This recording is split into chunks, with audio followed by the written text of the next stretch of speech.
사사기 2장 6절에서 10절입니다. 제가 가진 성경은 구약성경 362페이지입니다. 제가 읽겠습니다. 전에 여호수아가 백성을 보내매 이스라엘 자손이 각기 그들의 기업으로 가서 땅을 차지하였고, 백성이 여호수아가 사는 날 동안과 여호수아 뒤에 생존한 장로들 곧 여호와께서 이스라엘을 위하여 행하신 모든 큰 일을 본 자들이 사는 날 동안에 여호와를 섬겼더라. 여호와의 종 눈의 아들 여호수아가 110세에 죽음에 무리가 그의 기업의 경내 에브라임 산지 가하스산 북쪽 딥낫 헤레스에 장사하였고, 그 세대의 사람도 다 그 조상들에게로 돌아갔고, 그 후에 일어난 다른 세대는 여호와를 알지 못하며 여호와께서 이스라엘을 위하여 행하신 일도 알지 못하였더라. 아멘. 오늘 말씀의 제목은 여호수아가 사는 날 동안이라는 제목으로 말씀의 은혜를 나누겠습니다. 여호수아가 사는 날 동안. 청개구리 이야기가 있습니다. 청개구리 이야기. 여러분 청개구리 얘기 알죠? 어머니가 사는 날 동안에 청개구리에게 말을 합니다. 얘야, 들에 가서 놀지 마라. 뱀이 물어 죽일까 겁나는구나. 들에서 놀다가 꼭 뱀한테 뒷다리 물려가지고 막 이제 죽을 뻔하고 이제 엄마가 얘기하는 걸 말을 안 들어요. 근데 이제 청개구리가 어머니가 생전에 그렇게 얘기를 합니다. 나 죽거든 내 깔에다 묻어라. 그런데 청개구리가 어머니가 돌아가시고 나니까 그 말을 그대로 합니다. 그래가지고 내 깔에다가 어머니 묘를 씁니다. 그래서 비만 오면은 이놈의 청개구리 울어대는 거다 이렇게 해서 비만 오면 청개구리들이 우는 이유가 내 깔에다가 엄마 무덤을 써가지고 그때부터 우는 거다, 이런 전설이 전해 내려오고 있습니다. 뭐 믿거나 말거나 아닙니다. 자, 그런데요, 이 이야기가 주는 교훈이 뭘까요? 엄마는 생각했던 거죠. 야, 이게 진짜 이 청개구리가 말을 워낙에 안 들으니까 반대로만 하니까 내 깔에다 무덤 쓰라 그러면 산에다 무덤을 쓸 줄 알고 얘기를 했는데 실제로 내 깔에 써버렸네요. 이건 뭐 말을 안 듣는 거죠. 오늘 말씀이 그와 같은 얘기들입니다. 여호수아가 사는 날 동안에 여호수아가 이스라엘 백성들에게 너희들은 하나님께서 주신 이 아름다운 땅 속에서 살면서 이 아름다운 땅을 가꾸고 보존하면서 이곳을 제2의 에덴으로 만들어라. 하나님이 이렇게 말씀해 주셨습니다. 그리고 이렇게 이들이 하나님과의 아름다운 관계 속에서 살아가고 있는 것을 주변에 있는 나라들이 보게 되고 이들이 정말 아름다운 복을 누리고 살게 되면은 사람들이 그럴 거 아닙니까? 아, 여호와 하나님 우리도 섬겨야 되겠구나 그러면서 하나님께로 돌아오지 않겠느냐 하는 순진한 계획을 하나님은 세우셨습니다. 그런데 이스라엘 백성들은 이 하나님의 순진한 계획을 처참하게 무너뜨려 버리고 맙니다. 우리는 지난 시간에 1장서부터 2장 1절에서 5절까지 복임 사건까지 살펴보았습니다. 이들은 눈물만 흘렸지 변할 마음은 하나도 없었습니다. 바로 이것이 그들의 문제였던 것입니다. 그들은 왜 이런 문제들을 가지고 있었는가? 첫 번째는 하나님과의 언약을 까맣게 잊어버렸기 때문입니다. 두 번째는 그 언약을 가르치지 않았기 때문입니다. 자기만 알지 자기 자식들에게는 그 언약을 가르치지 않았던 것이죠. 마지막으로는 이 언약의 중요성을 중요하게 생각하지 않았다는 것입니다. 헌신짝 던지듯이 던져버렸다는 것입니다. 이유는 삶이 풍요로워지고 인생이 먹고 살만하니까 하나님은 던져버렸다는 사실입니다. 이것이 가장 중요한 문제였던 것입니다. 이 문제의 핵심을 우리가 바르게 들여다본다면 오늘 말씀의 심각성을 더 정확하게 알 수 있습니다.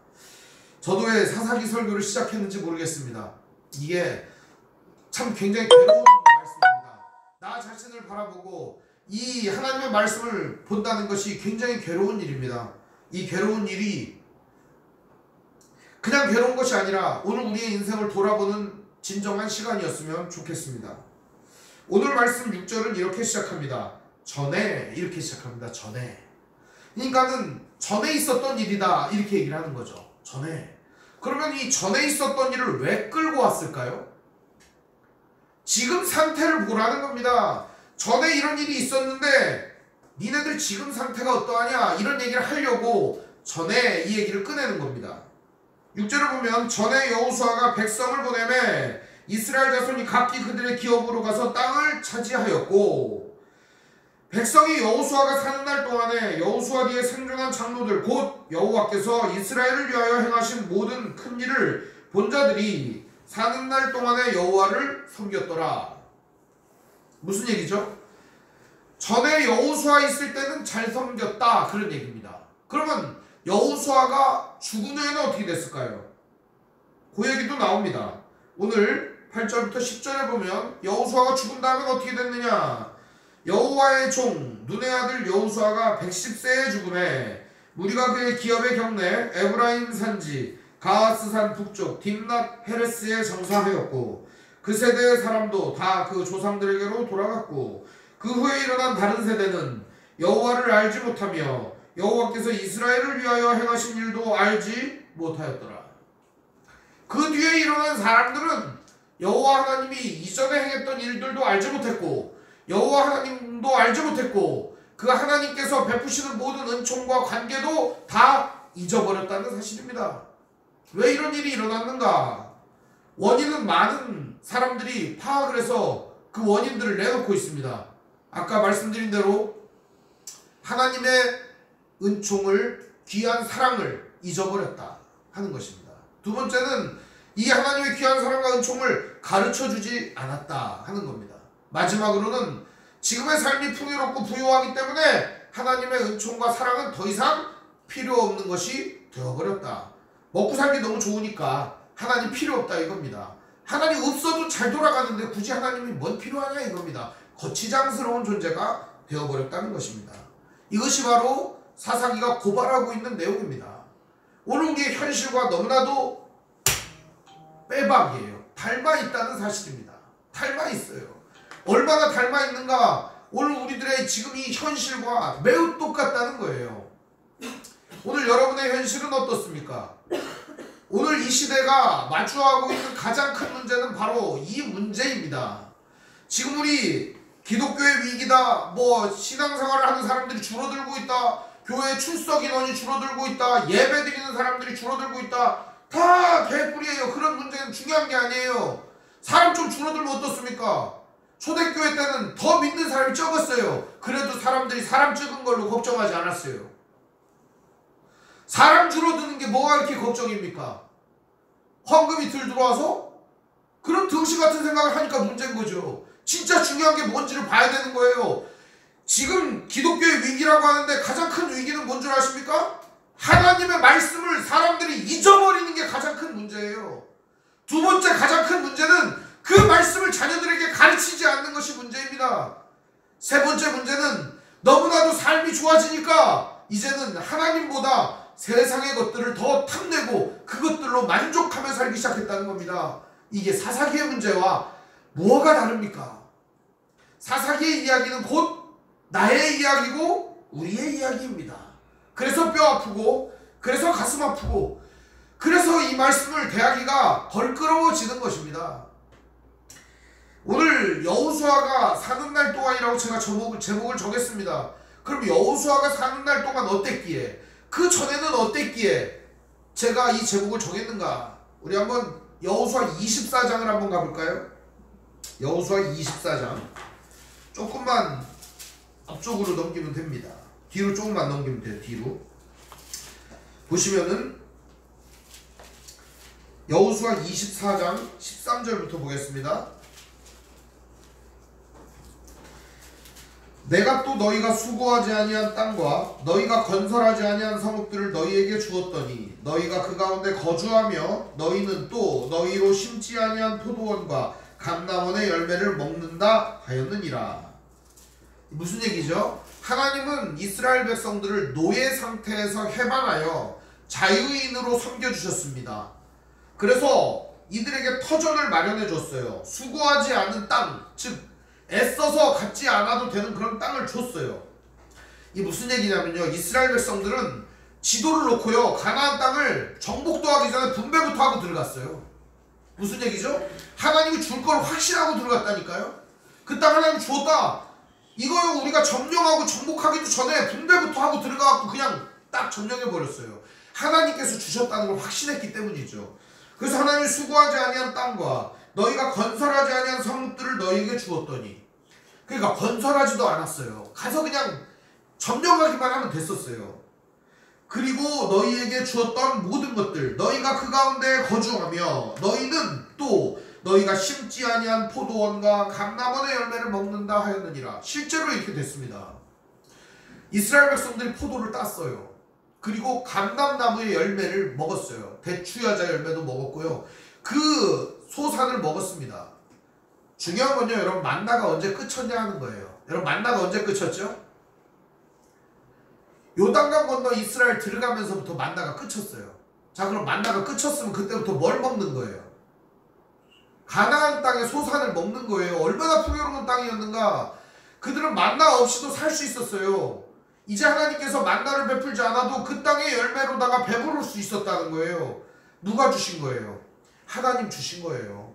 하늘에서 쏟아지는 양식을 먹을 때가 언제냐? 광야 생활을 할 때라고요. 우리가 너무 인생이 힘들잖아요. 너무 인생이 괴롭잖아요. 광야 같은 생활을 할 때는 만나가 와요. 진짜 만나가 와요. 어느 날 막 어렵고 힘든 상황이 있는데 만나가 와요. 까마귀를 통해서도 먹이고, 이게 경험해본 사람들은 다 알아요. 그러니까 하나님께서 막 줘요. 그런데 중요한 거는 풍요로운 삶이 지속되고 까마귀가 없어도 되고 광야 생활이 끝나면은요, 그때부터는 소산을 먹는 거거든요. 근데 그때부터 타락이 시작된다는 거예요. 이게 가슴 아픈 거예요. 그게 가슴 아픈 거예요. 광야에서는 없으니까 하늘만 쳐다봐요. 하나님 도와주세요. 하늘만 쳐다봐요. 근데 먹고 살기가 좋아지니까 하늘 쳐다보는 게 아니라 어딜 쳐다보냐? 땅 쳐다보고 살아요. 곡식이 잘 돼야 될 텐데, 이런 것들이 잘 돼야 될 텐데 그것만 쳐다보는 겁니다. 이것을 주신 하나님은 까맣게 잊어버리게 되는 것이죠.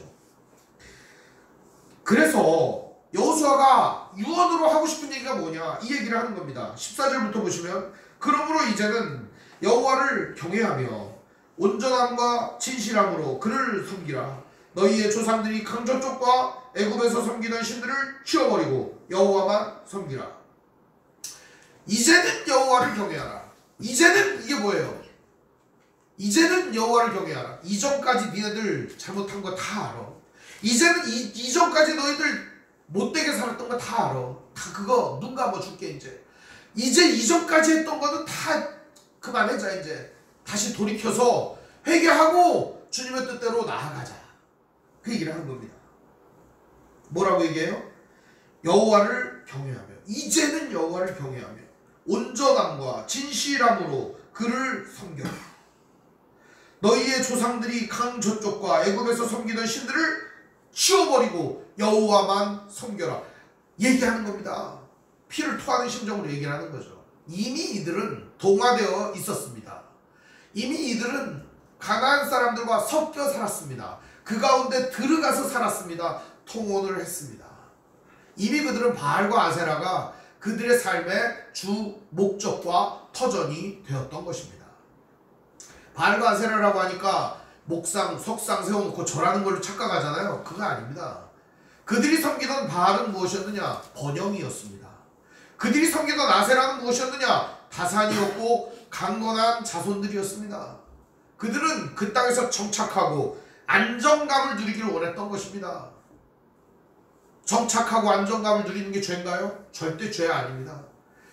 이 정착하고 안정감을 누리면서 우리들은 잊지 말아야 될 대상이 있습니다. 이 모든 것을 허락해 주신 하나님을 잊어서는 안 되지만 그들은 이 모든 것을 허락해 주신 하나님을 잊어버렸다는 것입니다. 땅의 열매에 취해 그들에게 주어지는 이 기름진 것들로 인해 하나님을 잊어버리고 살아갔다는 것입니다. 그것이 가장 큰 문제이죠. 만일 여호와를 섬기는 것이 너희에게 좋지 않게 보이거든. 15절입니다. 너희 조상들이 강저 쪽에서 섬기던 신들이든지 또는 너희가 거주하는 땅에 있는 아모리 족속의 신들이든지 너희가 섬길 자를 오늘 택하라. 오직 나와 내 집은 여호와를 섬기겠노라 하니. 이 말씀 암송 구절을 많이 외우잖아요. 나와 내 집은 여호와를 섬기겠노라. 신앙 고백을 하는 건데요. 여러분, 죽기 전에 무슨 신앙 고백을 합니까? 죽기 전에 나와 내 집은 여호와를 섬기겠노라 그러고서 죽는 사람 봤어요? 이건 신앙 고백이 아니고 그럼 너희들 마음대로 해. 이제 니네들 마음대로 해. 니네들 이제 마음대로 해. 이제 놓은 겁니다. 여호수아도 이제 할 만큼 했다 이겁니다. 이제 너희들 마음대로 해. 나와 내 집은 여호와를 섬길 거니까 니들은 마음대로 해. 이렇게 얘기하는 겁니다. 알아서 해. 이렇게 얘기하는 겁니다. 제일 무서운 말이 뭐죠? 알아서 해. 그런 말이에요. 제가 공부를 언제부터 시작했느냐? 고등학교 2학년 때부터 시작을 했어요. 1학년 때까지 맨날 애들이랑 놀러 다니고 당구 치고 다니고 그러다가 레슬링도 하고 그러다가 2학년 말에 공부를 시작을 했어요. 왜 시작을 했느냐? 매우 충격적인 사건이 있었어요. 어느 날은 이제 아버지하고 밥을 먹고 있었어요. 밥을 먹다가 아버지에게 얘기를 했어요. 아버지, 딴 놈들은 다 집에서 엄마 아빠가 공부하라고 해갖고 잔소리를 많이 하는데 왜 저한테는 공부하라 소리를 안 하십니까? 네 인생 네가 알아서 사는 거지. 내가 공부해야 된다고 해서 뭐 나을 게 있냐? 네 인생이니까 알아서 해요. 근데 그 말이 굉장히 충격적으로 다가왔습니다. 전 아버지가 뭔가를 해줄 줄 알았어요. 그 전까지는 우리 아버지가 대단한 사람이고 뭔가를 해줄 줄 알았어요. 근데요, 그 순간부터 전 독립하기 시작했어요. 아버지가 아무것도 안 해주고 결국에는 내 인생은 내가 살아야 된다는 걸 뼈저리게 깨달았기 때문이죠. 이 사람들도 아마 그런 시점이었는 것 같습니다. 여호수아가 얘기합니다. 나는 섬길 테니까 니들은 알아서 해. 그러자 그들이 대답합니다. 16절. 백성이 대답하여 이르되 우리가 결단코 여호와를 버리고 다른 신들을 섬기기를 하지 아니하오리니 이는 우리 하나님 여호와께서 친히 우리와 우리 조상들을 인도하여 애굽 땅 종되었던 집에서 올라오게 하시고 우리 목전에서 그 큰 이적들을 행하시고 우리가 행한 길과 우리가 지나온 모든 백성들 중에서 우리를 보호하셨음이며 여호와께서 또 모든 백성들과 이 땅에 거주하던 아모리 족속을 우리 앞에서 쫓아내셨음이라. 그러므로 우리도 여호와를 섬기리니 그는 우리 하나님이시니이다 하니라. 이스라엘 백성들 고백을 하는 겁니다. 아, 이제 잘하겠습니다. 이전까지 우리가 잘못했는데 이제 잘하겠습니다. 여호수아가요 한마디 더 합니다. 니들은 안 돼. 니들은 안 돼. 이렇게 얘기를 합니다. 19절. 여호수아가 백성에게 이르되 너희가 여호와를 능히 섬기지 못할 것은 그는 거룩하신 하나님이요 질투하는 하나님이시니 너희의 잘못과 죄들을 사하지 아니하실 것이니라. 백성들은 하나님을 능히 섬길 수 없다 이렇게 얘기를 하는 겁니다. 왜 여호수아는 이런 선언을 하는 걸까요? 이들이 정말 우리 잘 해보겠습니다 이렇게 얘기를 하는데 왜 여호수아는 니들은 안 되라고 말했을까요? 우리 복임에서 봤잖아요. 여호수아가 죽은 뒤에 얼마 안 돼서 일어난 사건입니다. 이들은 울고 제사드리고 여호와 하나님 앞에 형식적으로 나아가는 데는 익숙했습니다. 그렇기 때문에 형식적 회개와 눈물은 많이 흘렸다는 겁니다. 하나님 앞에 나와가지고 하나님 잘 섬기는 척은 열심히 했다는 겁니다. 그러나 삶의 변화는 하나도 없었다는 겁니다. 인생의 변화가 하나도 없이 하나님의 뜻대로 해가는 삶 하나도 없이 그저 말만 그저 입만 그저 하는 척만 늘어났다는 겁니다. 하는 척만 늘어나면 뭐 할 거예요? 마음으로 진심을 다하여 섬겨야죠. 정신을 다하여 섬겨야죠. 그런데 우리가 하나님을 섬길 때 대부분의 마음은 어떻게 되어 있느냐? 비뚤어져 있는 경우가 많습니다. 언제 하나님 많이 섬겨요? 언제 하나님 좋아하고 섬겨요? 우리에게 절박함이 닥쳤을 때입니다. 그때 기도 열심히 하잖아요. 주여 주시옵소서. 이것만 해결해 주시면 내가 막 연막 다 하겠습니다. 해결이 나요. 그럼 어떡합니까? 감사합니다 여기까지는 하죠. 그럼 감사한금 드리고 끝나거나 내지는 하나님 앞에 아이 감사합니다 그러고 기도하고 끝나는 거 아닙니까? 하나님은 왜 필요한 거예요 도대체가? 문제 해결할 때만 필요한 거 아닙니까?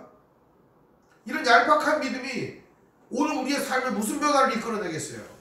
이런 얄팍한 신앙이 오늘 우리들의 삶에 무슨 변화를 이끌어내겠냐고요. 하나님이 진짜 원하는 걸 한번 생각해 보세요 여러분. 하나님이 진짜 원하는 게 절박할 때 기도 몇 자 해가지고 기도 몇 번 해가지고 그 절박한 위기를 벗어나는 게 진짜 하나님이 원하는 걸까요? 자식을 키워본 사람은 다 압니다. 자식들이 절박할 때 아빠 도와주세요 엄마 도와주세요 이렇게 해갖고 도와줍니다. 그러면은 매일같이 와가지고 도와주세요 이렇게 하는 걸 원할까요? 스스로 그 문제를 해결하고 스스로 부모와의 관계 속에서 이 문제들을 해결해 나가길 바랄 겁니다. 하나님 오늘 자녀된 성도들에게 진짜 바라는 게 뭘까 한번 생각해 보세요. 잠깐 나와가지고 기도 막 하고 막 부르시는 걸 원할까요 진짜? 그들이 하나님의 거룩한 뜻대로 행하고 삶의 열매를 하나님의 아름다운 형상을 드러내는데 원하실 것입니다. 하나님 진짜 바라는 건 그것이에요. 오늘 우리들의 이 형상을 통하여 하나님의 아름다움을 나타내고 하나님의 선하심을 드러내고 하나님의 거룩하심을 나타내고 하나님의 위대하심을 증거하는 그것이 바로 오늘 우리들의 삶으로 이루어져야 한다는 것이죠. 얼마나 우리의 삶에 변화가 필요한가 오늘 우리들은 뼈저리게 느껴야 합니다. 이것이 오늘 하나님이 우리에게 주시는 메시지이기 때문입니다. 여호수아가 이렇게 이야기를 한 다음에 그 다음에 이렇게 얘기를 합니다. 20절을 보면 만일 너희가 여호와를 버리고 이방신들을 섬기면 너희에게 복을 내리신 후에라도 돌이켜 너희에게 재앙을 내리시고 너희를 멸하시리라 하니 백성이 여호수아에게 말하되 아니니이다 우리가 여호와를 섬기겠나이다 하는지라. 여호수아가 백성에게 이르되 너희가 여호와를 택하고 그를 섬기리라 하였으니 스스로 증인이 되었느니라 하니 그들이 이르되 우리가 증인이 되었나이다 하니라. 그러면서 여호수아가 주문을 합니다. 어떤 주문을 하느냐? 20절 우리 함께 읽어볼까요? 이 여호수아 24장 20절 함께 읽습니다. 23절입니다. 23절 시작.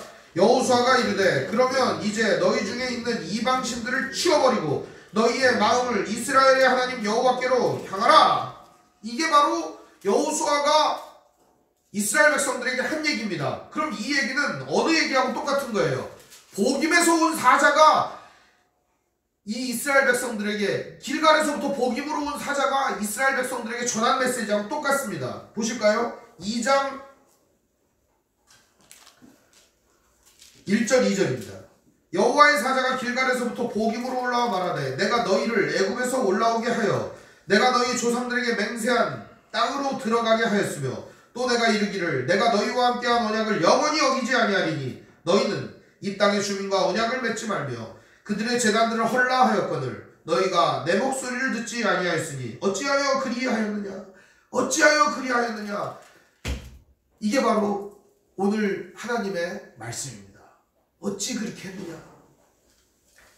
하나님께서는 그래서 이들에게 이런 말씀을 주십니다. 그러므로 내가 또 말하기를 내가 그들을 너희 앞에서 쫓아내지 아니하리니 그들이 너희 옆구리에 가시가 될 것이며 그들의 신들이 너희에게 올무가 되리라 하였노라.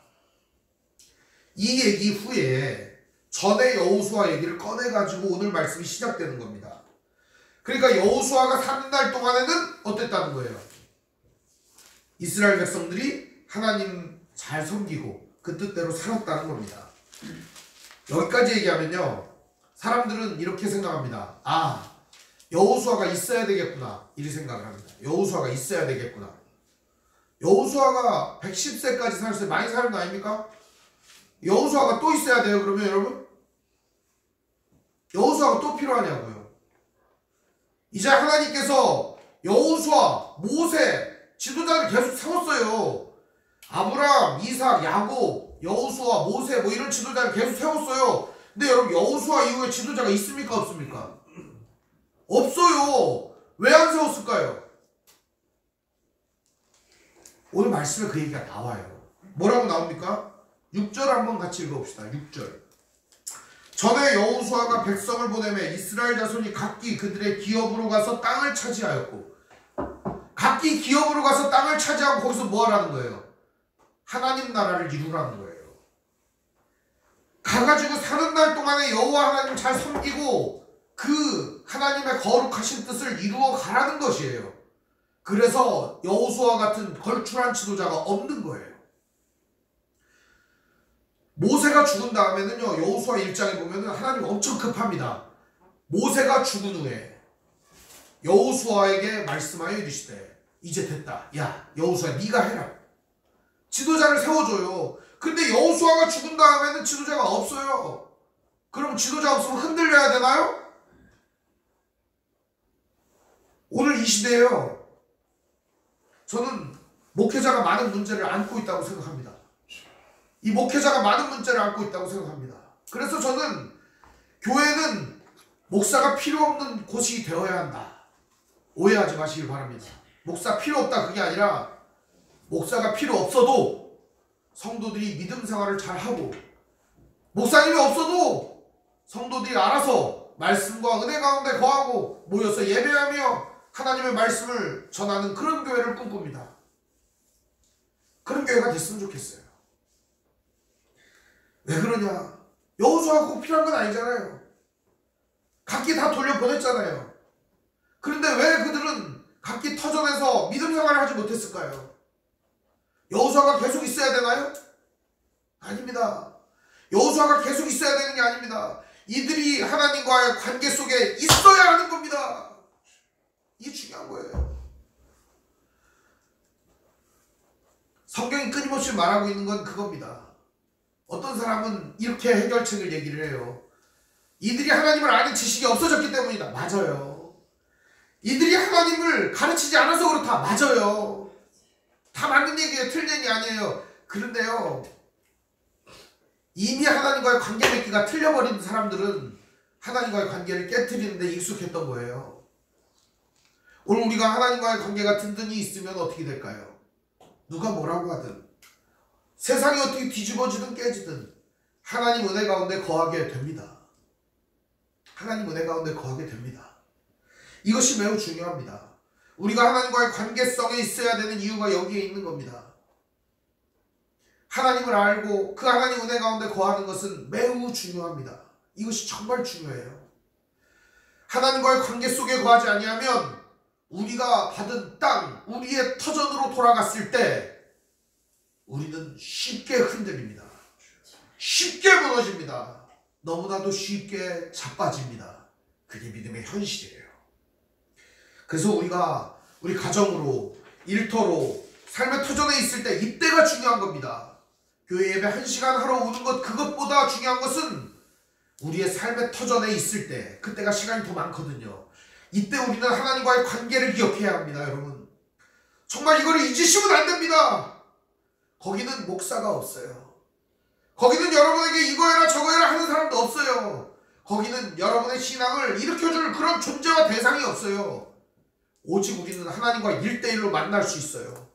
그래서 우리 가정에 있을 때도, 우리 직장에 있을 때도, 우리가 어디에 있든지 그 하나님과의 관계 속에서 살아가시길 바랍니다. 이 관계 속에서 있을 때 오늘 우리들은 이스라엘 백성들처럼 타락하지 않을 수 있습니다. 이들을 보실까요? 이들의 삶의 문제가 얼마나 큰 문제였는가. 여기 보면은 7절에 보면은 백성이 여호수아가 사는 날 동안 여호수아 뒤에 생존한 장로들 곧 여호와께서 이스라엘을 위하여 행하신 일을, 큰 일을 본 자들이 사는 날 동안 여호와를 섬겼더라. 이 얘기가 나오니까요, 사람들이 해결책을 뭐라고 제시하냐? 그래, 신앙교육을 열심히 시켜야 된다. 그래, 자녀들을 열심히 성경 가르쳐야 된다. 맞다니까요. 그게 틀린 게 아니에요. 맞는 말이에요. 근데 진짜 중요한 건 뭔 줄 압니까? 이들이 어디에 있든지 하나님과의 관계 맺기를 이어가야 된다라고 하는 사실을 잊어버린 겁니다. 가르치는 거 좋죠. 배우는 거 중요하죠. 근데 진짜 중요한 것은 오늘 내가 누구와 어떤 관계를 맺고 있는가를 돌이켜봐야 한다는 겁니다. 우리 삶의 현장은 하나님과 함께하는 현장이어야 합니다. 오늘 우리가 살아가는 가정은 하나님이 인도하시고 지배하시고 주인 되시는 곳이어야 합니다. 내가 살아가고 있는 삶의 터전과 모든 관계 속에는 여호와 하나님께서 주인 되시고 그 하나님께서 인도하시는 관계가 되어야 합니다. 우리 속은 성령께서 날마다 충만하게 거하셔서 예수 그리스도의 말씀을 생각나게 하시고 그리스도 예수께서 걸어가신 길을 따라가게 만드는 그러한 현장이 되어야 합니다. 이것이 바로 오늘 우리 삶의 가장 중요한 부분이라는 겁니다. 우리가 잊지 말아야 할 것은 교회가 뭐를 하고 교육을 하고 무슨 방법을 취하고 이게 아니에요. 하나님과의 관계를 끊임없이 이어가야 한다는 거예요. 이렇게 얘기를 하면 이해를 하실 것 같은데 이해를 못 하시는 분을 위해서 말씀을 또 한 마디를 더 드립니다. 부부가 있습니다. 바람이 나는 경우가 있어요. 언제 바람이 나는 줄 아세요? 부부관계가 시원찮으면 바람이 나는 거예요. 부부관계가 시원찮으면 바람이 나요. 그래서 바람난 부부를 많이 상담을 했어요. 보면은 부부관계가 시원찮아요. 부부관계라고 하는 게 여러 관계를 말하는 겁니다. 사회적인 관계, 가정적인 관계, 사랑의 관계, 육체의 관계, 그리고 모든 언약의 관계, 이런 모든 관계 속에 있는 것이죠. 그런데요, 부부간에 서로 사랑이 있을 때 어떤 일이 일어날까요? 외부적인 아무런 어떤 위험이 다가와도 이겨낼 수 있다는 겁니다. 왜 그럴까요? 내 앞에 어떤 바람의 위기가 있습니다. 그때 이 사람은 누구를 생각하게 될까요? 남편을 생각하고 아내를 생각하게 되는 겁니다. 그래서 이 위기 상황을 넘어가게 되는 것입니다. 오늘 우리가 하나님과의 관계 속에 거할 때, 하나님을 기억하며 하나님과의 관계 속에 늘 있을 때 우상의 위협이 다가오고, 세상의 물질의 위협이 다가오고, 권력과 성공의 위협이 다가오고, 우리 안에 세상의 여러 가지 쾌락과 우리 안에 좋은 것들로 다가올 때 우리들은 이 모든 것들을 하나님과의 관계성에 있으면 물리칠 수 있습니다. 그래서 우리는 하나님과의 관계 속에 늘 거해야 하는 것입니다. 사람들이 이제 여호수아를 장사 지내는 장면이 있습니다. 그 장면을 한번 보시도록 하겠습니다. 8절에서 9절 말씀인데요. 여호와의 종 눈의 아들 여호수아가 110세의 죽음에, 그냥 여호수아가 110세의 죽음에가 아니에요. 수식어가 붙었어요. 어떤 수식어가 붙었죠? 여호와의 종 눈의 아들 여호수아가 110세에 죽었다. 그러니까 여호와의 종이라고 하는 수식어가 붙었어요. 왜 붙었을까요? 이때까지 여호와의 종이라고 하는 사람은 여호수아밖에 없었던 거예요. 전부 다 여호와의 종이 아니라 바알의 종이었던 겁니다. 이 사람들이 복음에서 왜 이렇게 쳐울었겠어요? 이 눈물은요, 가짜 눈물이었던 거예요. 이들은요 모두 잊어버렸어요. 여호수아는 끝까지 여호와 하나님을 굳게 섬겼습니다. 9절을 보면은 무리가 그의 기업의 경내 에브라임 산지 가스산 북쪽 딥나 페레스에 장사하였다. 여호수아는 생전에 이곳에 나를 묻으라고 얘기했습니다. 이곳이 어떤 곳이냐? 절벽에 있는 곳이에요. 절벽. 벼랑 끝에서 여호수아는 끊임없이 서 있었다는 겁니다. 그 인생. 오늘 우리들 벼랑 끝에 선 인생처럼 생각되어집니까? 인생의 진짜 위기는 언제인지 아십니까? 바로 우리가 하나님을 잊어버리고 하나님과의 관계가 끊어질 때입니다. 그때가 가장 큰 인생의 위기임을 기억하시길 바랍니다. 하나님과의 관계가 끊어질 때, 우리가 기도하지 아니하고 하나님을 생각하지 아니할 때, 그때 우리들은 위기가 닥치는 것입니다. 신앙의 위기는 결국 인생의 위기고, 오늘 우리들의 위기는 하나님이 없을 때 일어납니다.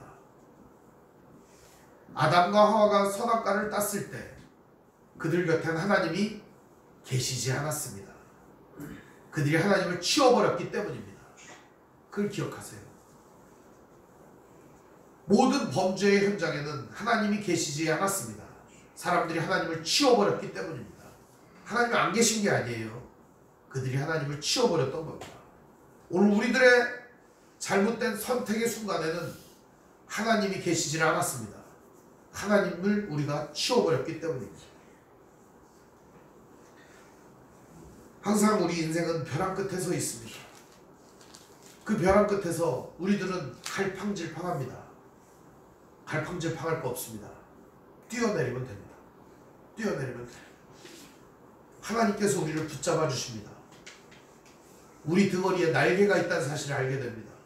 성령의 날개가 있고 하나님의 은혜의 날개가 있음을 깨닫게 될 것입니다. 사랑하는 성도 여러분, 오늘 우리에게 가장 큰 위기가 닥쳤을 때 우리들이 어떻게 나아가야 하느냐? 바로 하나님과의 관계를 기억하며 그 속에서 살아가시기를 바랍니다. 사람들은 점점 잊어버립니다. 10절에 보시면 그 세대 사람들도 다 조상들에게로 돌아갔고 다 죽었어요. 그 세대의 사람 다 죽었고 그 후에 일어난 다른 세대는, 다음 세대는 이래야 되는데 다른 세대가 되어버렸네요. 넥스트 제너레이션이 아니에요. 다른 세대가 되어버렸어요. 여호와를 알지 못하며 여호와께서 이스라엘을 위하여 행하신 일도 알지 못하였더라. 문제 자식은 있어도 문제 부모는 없다, 이런 말이 아니라 문제 부모는 있어도 문제 자식은 없다, 이런 말이 있어요. 자식의 문제는 모두 부모의 문제라는 사실입니다. 그걸 알지 못하면 자식을 야단을 치겠죠. 자식이 문제가 생기는 것은 부모가 문제가 있기 때문입니다. 오늘 우리가 모든 문제들을 갖고 있는 유일한 이유, 그것은 바로 오늘 우리 부모들의 문제다, 이렇게 볼 수 있습니다. 그럼 부모들의 문제는 무엇인가? 오늘 부모된 우리들의 문제이기도 합니다. 그 문제가 무엇일까요? 바로 여호와께서 이스라엘을 위하여 행하신 일도 알지 못할 정도로 하나님을 잊어버리고 살아갔다는 사실입니다. 참된 교육은 무엇일까요? 바로 우리가 하나님의 뜻대로 살아가는 모습을 보여주는 것입니다. 아니, 우리가 하나님의 관계 속에 살아가는 그러한 모습들이 삶 속에서 일어날 때 오늘 우리들의 현장 속에서는 자식들이 그것을 보고 배우게 될 것입니다. 자자손손 교훈이 전해질 것입니다.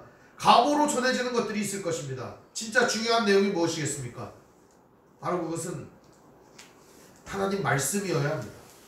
바로 그것은 하나님과의 관계성에서 살아가야 한다는 교훈입니다. 여호수아, 그 후에 일어난 사람들, 지금 오늘 이 시대의 사람들, 우리가 잊어버리고 있는 것이 무엇인가를 생각해 보시기를 바랍니다.